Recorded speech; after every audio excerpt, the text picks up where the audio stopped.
তোমরা কি কখনো শুনেছো যে ব্রাইডের শুধুমাত্র একটাই ডিমান্ড যে তার বিয়েতে ব্লগ ভিডিওটা বানাতে হবে, এটা মাস্ট।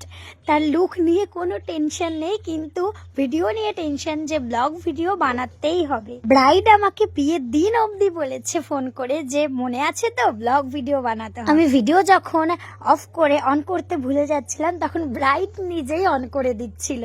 চলো আজকে এই মিষ্টি ব্রাইডের মিষ্টি গল্পটা তোমাদের সাথে শেয়ার করি। হ্যালো এভরিওয়ান, হরে কৃষ্ণা। ডেটটা ছিল 24শে জানুয়ারি। এই ডেটে লক্ষ্মী পুজোর মতো বিয়ে হয়েছে, তোমরা সকলেই জানো। আর যারা মেকআপ আর্টিস্ট ছিল প্রত্যেকের হাতেই কাজ ছিল সেই দিন, কেউই হয়তো বসেছিলে না। তো যাই হোক, আমারও সেই ডেটে কাজ ছিল সকাল থেকেই। ফার্স্ট বৃদ্ধি লুক করেছি, তারপর আমার 3টে পরস্পর পার্টি মেকআপ ছিল, দেন আমার ব্রাইড ছিল আমার 6টার থেকে। এত দেরিতে কেন ব্রাইডকে টাইম দিয়েছি তারও যথাযথ কারণ আছে। এই মিষ্টি ব্রাইড আমাকে অনেক আগেই তার বিয়ের জন্য বুক করেছিল, কিন্তু ডেটটা তার ফাইনাল হয়েছিল না। তো আমি বলেছিলাম যে আমাকে আগের থেকে জানাতে, কিন্তু ব্রাইড যখন আমাকে জানায় অলরেডি তখন আমার অনেকগুলো বুকিং নেওয়া হয়ে গেছে। তারপরে আমি ব্রাইডের বুকিংটা নিয়েছি। তাও ব্রাইডকে আমি বলেছিলাম তুমি যদি 2টোর সময় বসতে পারো তবেই আমি বুকিংটা নিতে পারবো। ব্রাইডও রাজি হয়ে যায় আর আমি বুকিংটা নিয়ে নিই। কিন্তু সমস্যাটা হয় তখনই যখন ওর বিয়ের রিচুয়ালস থাকে। তো অত রিচুয়ালস মেনে ও অত তাড়াতাড়ি বসতে পারবে না, আমাকে জানাই সেটা। তখন আমি বলি তাহলে আমার পক্ষে পসিবল না 5টার সময় সাজাতে যাওয়া, কেননা আমার অলরেডি তার আগে অনেকগুলো বুকিং নেওয়া হয়ে গেছে। তখন আমি ব্রাইডকে বলি 6টার সময় তুমি যদি বসতে পারো তবেই আমি তোমাকে সাজাতে পারবো। ব্রাইডও রাজি হয়ে যায় যে ঠিক আছে আমি 6টাতেই বসবো, তবুও তোমার কাছেই সাজবো। ব্রাইডের অনেক দিনের ইচ্ছা যে আমার কাছ থেকে ওর স্পেশাল দিনে মেকওভার নেওয়ার। ব্রাইডের একটাই ডিমান্ড ছিল যাতে ওর স্পেশাল দিনে আমি একটা ব্লগ ভিডিও বানাই, যেটা আমরা মেকআপ আর্টিস্টরা বানিয়ে থাকি, আর বানিয়ে যাতে আমি আমার আইডিতে বা পেজে পোস্ট করি। অনেক ব্রাইড হয় যারা ভিডিও ক্লিপ নিতেই দেয় না, ফটো নিতেই দেয় না, আবার নিতে দিয়েও পোস্ট করতে দেয় না, বলে দিদি আমার বাড়িতে প্রবলেম আছে। আবার কেউ হয় বলে যে আমি সোশ্যাল মিডিয়ায় অতটা অ্যাক্টিভ নই, বা আমি চাই না যে আমার ফটো বা ভিডিও অন্য কারোর আইডির থেকে পোস্ট হোক। আমার ভাগ্যে যদিও বা এরকম ক্লায়েন্ট সেরকম পড়েনি, আর ব্রাইডটা একদমই পড়েনি। আর আমি চাইও না আমার ভাগ্যে এরকম কোনো ব্রাইড পড়ুক যে ব্রাইড আমাকে একটা ফটো অবধি নিতে দেবে না কিংবা পোস্ট করতে দেবে না।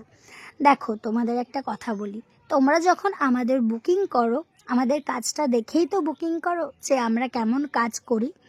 তো তোমরা যদি পোস্টই না করতে দাও তাহলে যখন তোমরা আমাদের বুকিং করো তখন আমাদের কাজের ফটো বা ভিডিও কেন দেখতে চাও? কাজটা না দেখেই তোমরা বুকিং করতে পারো যে আমরা কেমন কাজ করি না করি, তাই না? ভরসা রেখেই তো বুকিং করতে পারো। দেখো আমাদের কাছে টাকার থেকে মেন ম্যাটার করে আমাদের কাজটা, যে আমরা যে কাজটা করলাম সেটা সবার সাথে যাতে শেয়ার করতে পারি। এবার তোমরা বলবে তার জন্য তো তোমরা শ্যুট করো, সেগুলোও তো পোস্ট করো, সেগুলোও তো ব্রাইডকে দেখাতে পারো।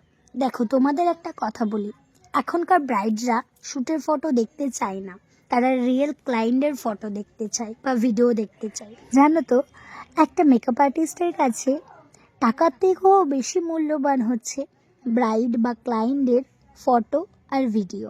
এবার তোমরা বলবে টাকাটা কেন না?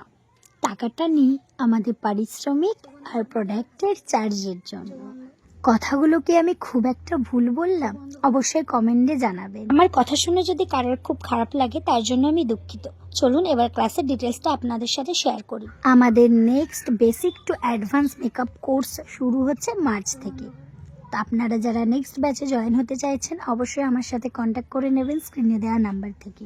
এই কোর্সে থাকছে এইচডি, নন HD, waterproof, ultra HD glass finish makeup, party makeup, আরও অনেক কিছু।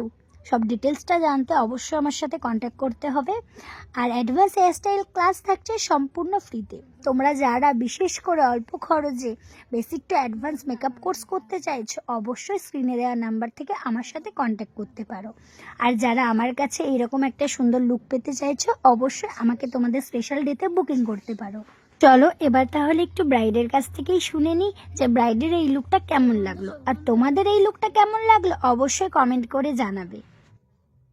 হ্যালো দি, তো তুমি বলো তোমার কেমন লাগলো আমার কাছে ফুল লুক কমপ্লিট করে? আমার খুব ভালো লেগেছে, আমি যেটা চেয়েছিলাম তার মানে অতিরিক্ত হয়ে গেছে, মানে খুব ভালো হয়েছে। অতিরিক্ত মানে খারাপ হয়েছে না, খুব ভালো হয়েছে। চলে গেছে রাতে।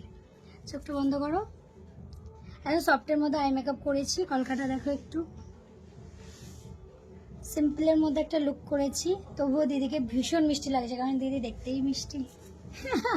সত্যি মিষ্টি লাগছে খুব। হ্যাঁ এতক্ষণ ভিডিওটা দেখার জন্য অনেক অনেক ধন্যবাদ। নেক্সট মেকআপ ব্লগে আবার তোমাদের সাথে দেখা হচ্ছে। টাটা।